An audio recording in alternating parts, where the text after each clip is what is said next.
Guruji. Om Dev. Well, I'm excited to have an honor to be here, and Guruji, I got some great questions for tonight. Excellent, Dev. I know we've done this topic before, but I went to the Second Coming of Christ and picked up, and this is the word that I saw, meditation. Uh-huh. And so I wanted to ask Guruji, what is meditation? An altered state of consciousness. Meditation means an altered state of consciousness. Meditation does not mean sitting down and just closing your eyes. It's arriving at your altered state. Altered state means if you are sitting in your subconscious, then to arrive at your superconscious is the act of meditation.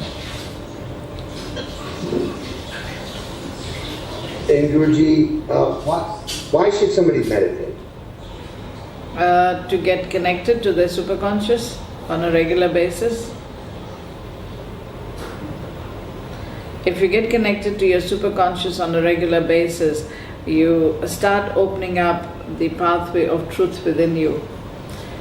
And as the pathway of truth opens up within you, you will find that you can progress through life much more easier and easier. The answers you're searching for are more readily available. The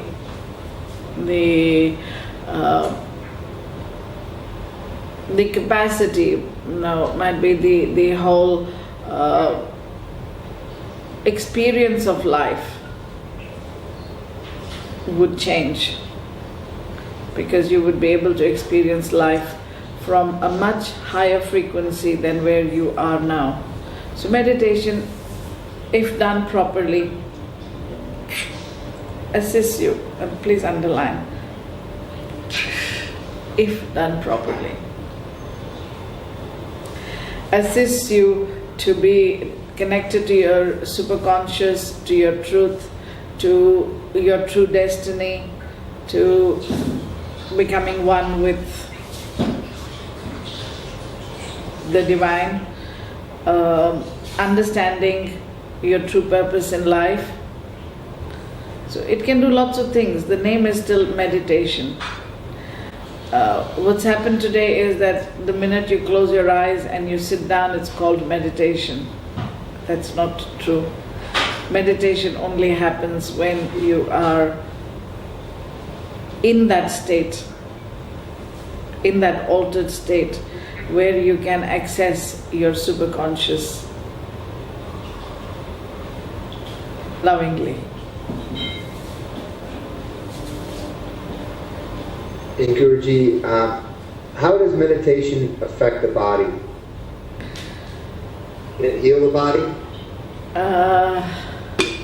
Like I said, if it will give you the true status of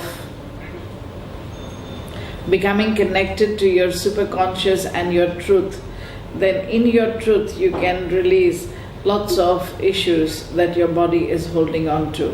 Your truth will help you release lots of issues from your body. There is no disease in the body, it's only dis-ease. How do we create this dis-ease? It is by accumulating thoughts, angers, fears in our body. When those fears and angers that the thought has accumulated in the body, it pushes the body into a state of discomfort. That discomforted state is called disease. If we remove those thoughts that are causing the discomfort to the body will be healed. So by stating that is meditation a method, then yes, but if you say that how people understand meditation, will that cure them? No. Meditation can cure when your intention gets better and better. So it's also based on the intent. So your first intention should be to get acquainted with your true self, and your attempt should be to always stay in your truth.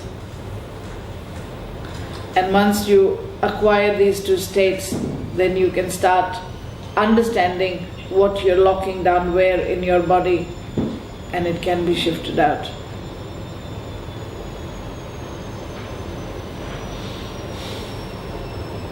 Yes? How does one connect to their soul and live their life to their soul instead of through their... First you got to desire it. Everybody, mostly everybody, is operating through their subconsciouses now. And if we are operating through the subconscious, then it is hard for us to fathom what the superconscious connection would be like. There are no case histories, there are no examples. You would become the first example. When you connect to it, you feel very relaxed, but you also feel in awe of it because it's so huge. Like I'd explained in my earlier talks, the subconscious, the conscious and the subconscious mind together only use 3% of the brain.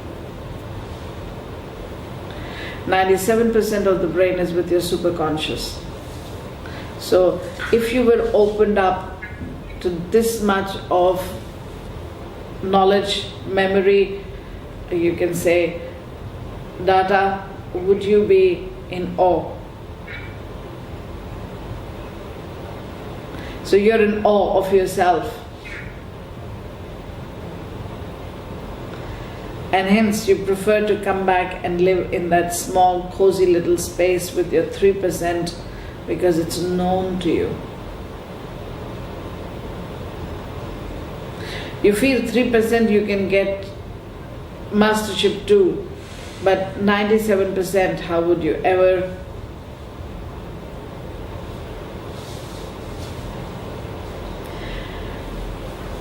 The mind, or let us say the conscious mind, puts this thing in front of you that would you really be able to understand this 97%? How would you ever use it? And instead of being enthusiastic, majority, everybody just walks back.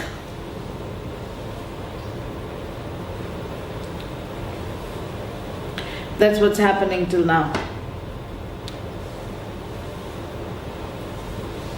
Yes, what's the next question, Dave?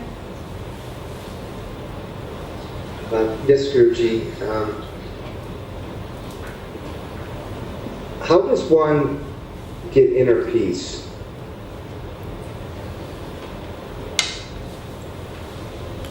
By getting connected to that 97%.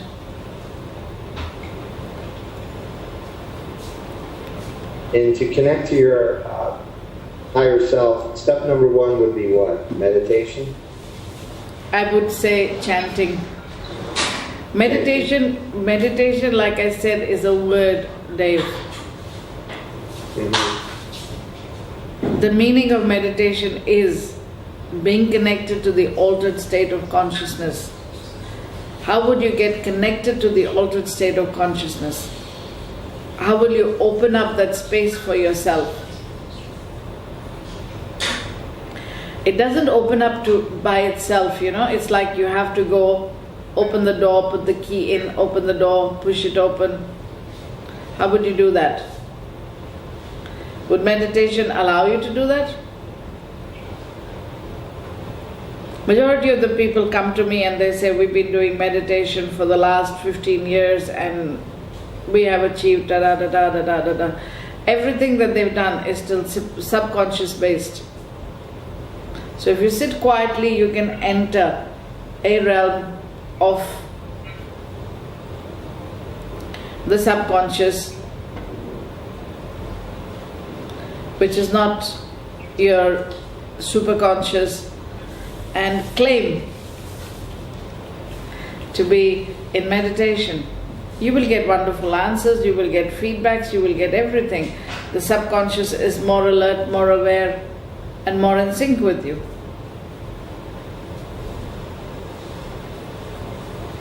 So how would you tell the difference?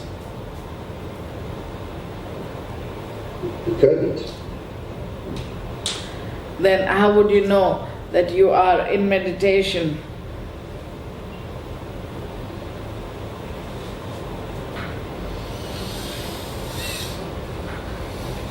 How would you know? The only way to know is ask your guru. Well, if you didn't have one, how would you know? You wouldn't. You'd be in trouble. You see, people actually challenge me that they have been meditating and they have these results, and they are regular meditators. They will get up every day in the morning, they will meditate. It's all well and good, but if you haven't cleared yourself, if you haven't allowed yourself to step from the subconscious into the superconscious, how would you know?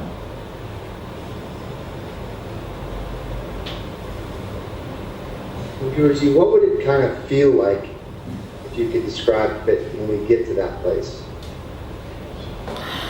When you get into that place, it's a different story. You would feel, Dave, you already know that when I ring the bells, what happened? We dropped out. When I ring the bells, do you go into a different space within yourself? Yes, Guruji. So how can you tell the difference?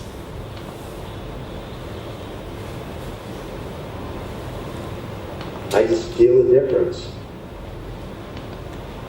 There should be an explanation. How would the other people feel it? Define it for them. Well, for me, the experience would be a sensation of just one. It's too hot. Just feel really peaceful. Feel like you're in love. That you don't have to be anything, you don't have to do anything. You just feel perfect. And you feel connected. And I can show you at least about another, well, if we took 100 people and you told them to meditate without any guidance, at least I can say 80% of them will come up with the same answers that you have without ever touching the superconscious. Mm-hmm. 80% of the people would feel exactly the same things that you have mentioned, Dave, without arriving at the superconscious. So, I'm trying to figure out how would these people understand the difference. Can you come up with any other question?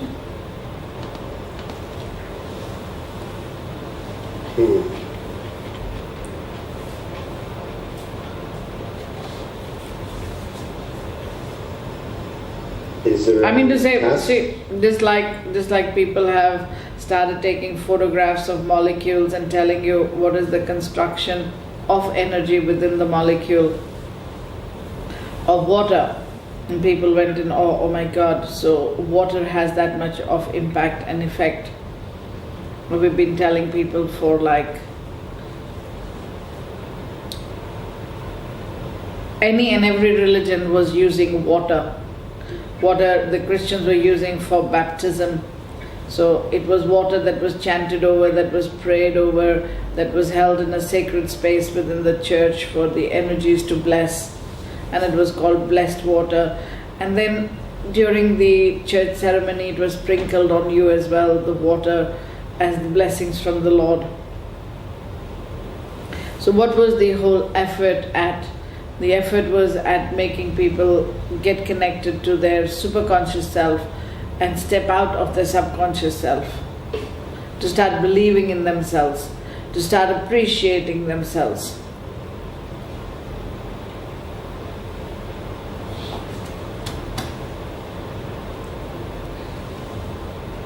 And Guruji, what's the best time to meditate? Is it a couple times a day? Well, you see, technically, there is no specific times of meditation. Anybody can do meditation at any time. But obviously, like I've mentioned before, that during the times of, let us say, from 3:30 to about 6:30, a corridor of energy opens up in the cosmic. And it's like as each country goes through that time span, the corridor moves through that country. And that's at that time, you can say a higher vibratory frequency is available in the physical. More angels are available in the physical to assist you. But if we remove this conditioning and we want to begin just for the sake of beginning, then doing it at any time that is convenient to a person is good, as long as they're doing something. But in my opinion, the first step towards meditation should be chanting. Whether you sing hymns from the Bible, whether you chant the Gayatri, whether you chant just the Om, whether you sing something else, it is getting into that rhythm of taking the name of God with reverence and respect will open up the meditation channel for you.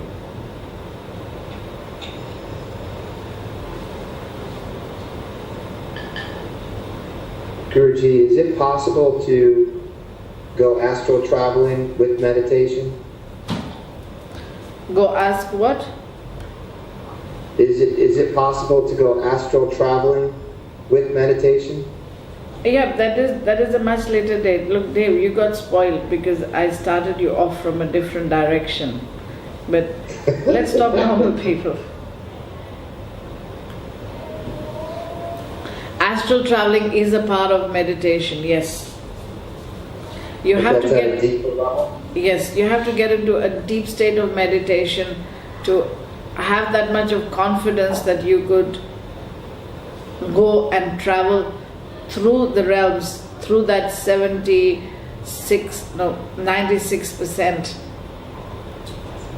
,97% of your brain.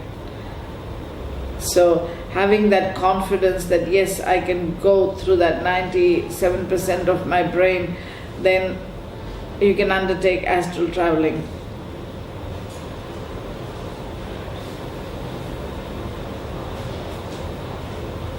And Guruji, what is astral travel?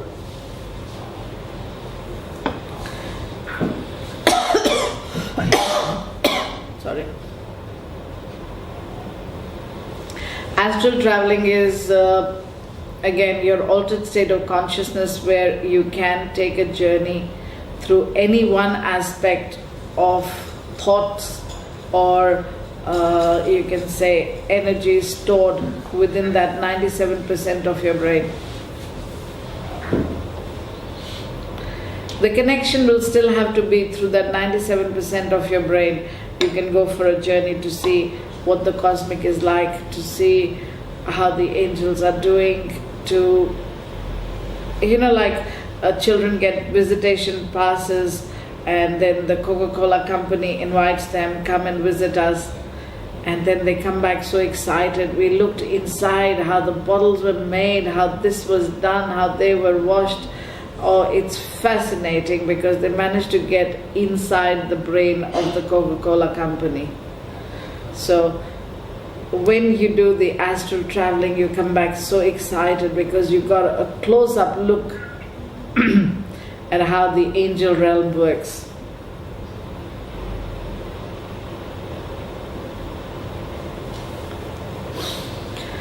So basically, that's what astral traveling is, Dave.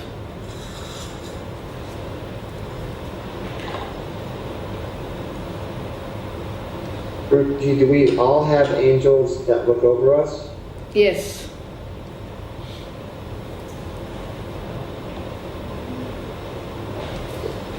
But in order to get the best results from them, you must get connected to your superconscious. When you get connected to your superconscious, then the results are much more better and more positive.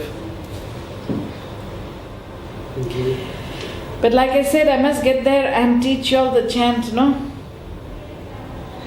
Yes, Guruji, there's plenty for us to learn when you get here. Yes.